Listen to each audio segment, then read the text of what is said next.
আউযু বিল্লাহি মিনাশ শাইতানির রাজিম বিসমিল্লাহির রহমানির রহিম।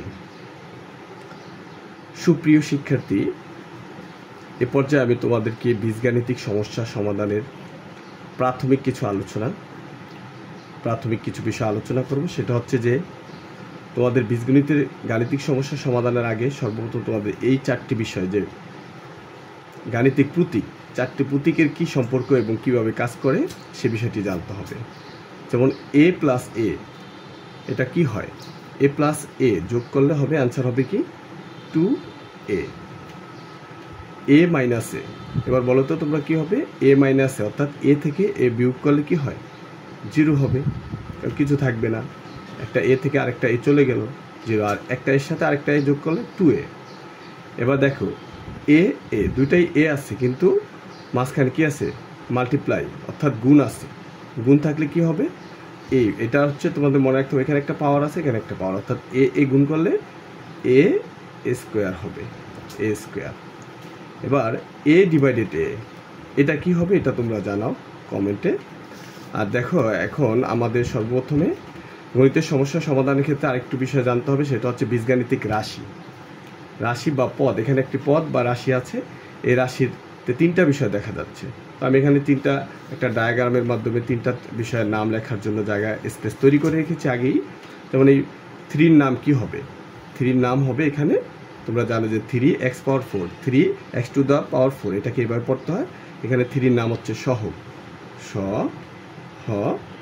সহগ। এবং এক্সের নাম কি? 3 পাশে যে এক্স আছে এটার নাম হচ্ছে, তোমরা অনেকেই জানো, আবার অনেকে জানো না। যারা জানো না তারা আজকে থেকে এটা মনে রাখবে যে এটার নাম হচ্ছে চলক। এবং এই যে 3x টু দ্য পাওয়ার 4, এই উপরে এটার নাম কি? এই পাওয়ার, এটার নাম হচ্ছে সূচক, পাওয়ার, শক্তিও বলে, সূচক। এবার এই পুরাটা হচ্ছে কি? একটি বীজগাণিতিক রাশি, বীজগাণিতিক রাশি,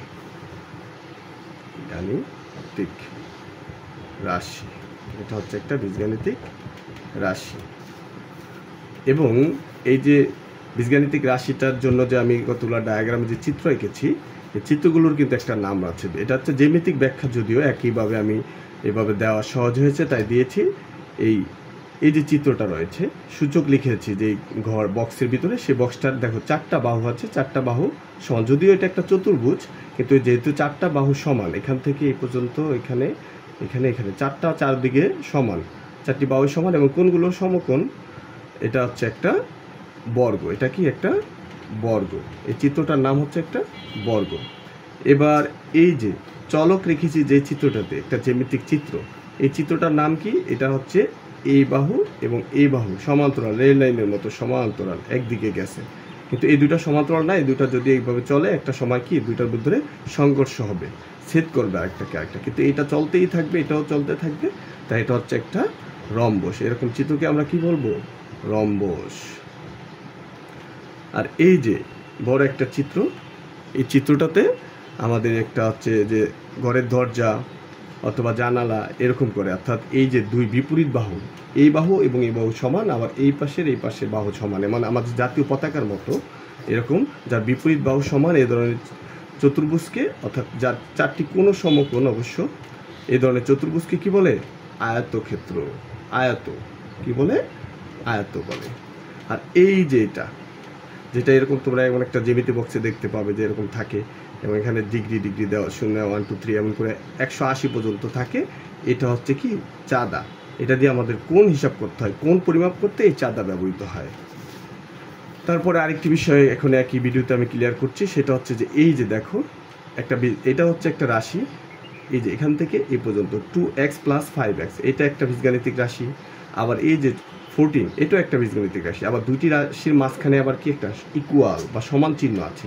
তো দুটি রাশির মাঝখানে যদি সমান চিহ্ন থাকে এরকম, তখন আমরা সেটাকে বলি কি? সমীকরণ। সেটাকে কি বলি?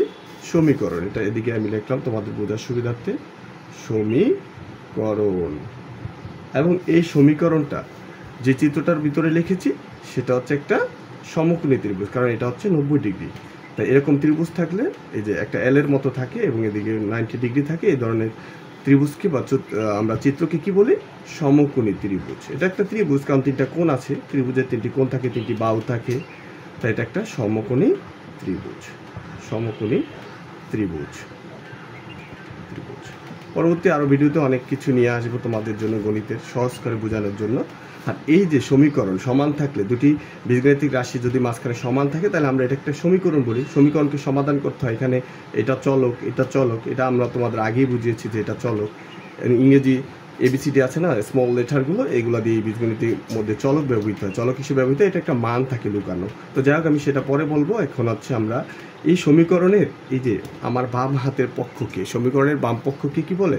মানে বাম হাতের পাশ, এই যে বাম পাশে সমীকরণের বাম পাশকে বলে বাম পক্ষ। কি বলে? বাম পক্ষ। আর এই যে ডান পাশে আবার যে 14 রয়েছে, এটাকে বলে ডান পক্ষ। এগুলো তোমাদের ধারণা থাকতে হবে। যদি অঙ্ক করতে যাও তাহলে এগুলো তোমার ধারণা থাকতে হবে। আশা করি বুঝতে পেরেছো। এবং এই যে 4 নম্বরে অ্যান্সার কি হবে সেটা তোমরা আমাকে কমেন্টে জানাতে পারো, নতুবা আমি পরবর্তী ভিডিওতে তোমাদের এটা দেখাবো ইনশাআল্লাহ। আল্লাহ হাফেজ, সবাই সুস্থ থাকো, ভালো থাকো, এবং আমার প্র্যাকটিক্যাল স্টাডি চ্যানেলের সাথে থাকো।